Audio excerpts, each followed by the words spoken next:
പ്രവിത, ഒരു ദിവസം എത്ര വെള്ളം കുടിക്കും?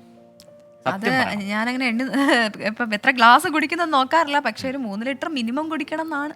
അതാണ് എത്ര കുടിക്കുന്ന ചോദ്യം. അതറിയില്ല. ഇതൊരു പ്രധാനപ്പെട്ട ചോദ്യമാണ്. നമ്മൾ മലയാളികൾ പരസ്പരം അങ്ങോട്ടും ഇങ്ങോട്ടും ചോദിക്കേണ്ട ചോദ്യമാണ്. നമ്മുടെ ശരീരത്തിന് എത്രമാത്രം വെള്ളം പ്രധാനപ്പെട്ടതാണ് ചോദ്യമുണ്ട്. ഒപ്പം വെള്ളം കുടിക്കുന്നത് കുറഞ്ഞാൽ എങ്ങനെയാണത് ശരീരത്തെ ബാധിക്കുക, ഇതെല്ലാം നമ്മൾ അറിയേണ്ടതുണ്ട്.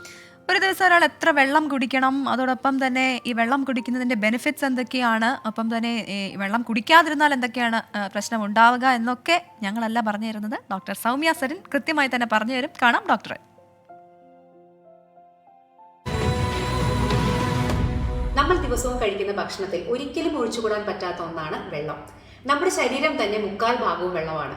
അതുമാത്രമല്ല, നമ്മുടെ ശരീരത്തിലെ എല്ലാ മെറ്റബോളിക് പ്രവർത്തനങ്ങൾക്കും അത്യാവശ്യം വേണ്ട ഒരു ഘടകമാണ് വെള്ളം. നമ്മുടെ ശരീരത്തിന്റെ ടെമ്പറേച്ചർ നോർമലാക്കി നിർത്തുന്നത് മുതൽ നമ്മുടെ ഓരോ കോശങ്ങളിലേക്കും ഓക്സിജൻ എത്തിക്കുന്നത് വരെ വെള്ളത്തിന് ധാരാളം റോളുകളുണ്ട്. സോ അതുകൊണ്ട് തന്നെ നമ്മൾ ദിവസവും കൃത്യമായി മുതിർന്ന ആളുകൾ മിനിമം 2 ലിറ്റർ വെള്ളമെങ്കിലും കുടിക്കണം. പക്ഷേ ഇന്ന് ഞങ്ങൾ കാണുന്ന ഒരു പ്രധാന പ്രശ്നമാണ്, മുതിർന്നവരായാലും കുട്ടികളായാലും വെള്ളം കുടിക്കാൻ പലപ്പോഴും മറന്നു പോകുന്നുണ്ട്.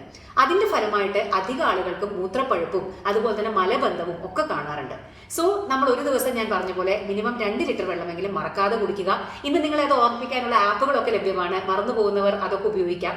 പിന്നെ ഒരു കാര്യം കൂടി പറയുകയാണ്, ഈ 2 ലിറ്റർ വെള്ളം എന്നുള്ളത് മിനിമമാണ്. അത് സാധാരണ ആളുകളെ സംബന്ധിച്ചിട്ടാണ്.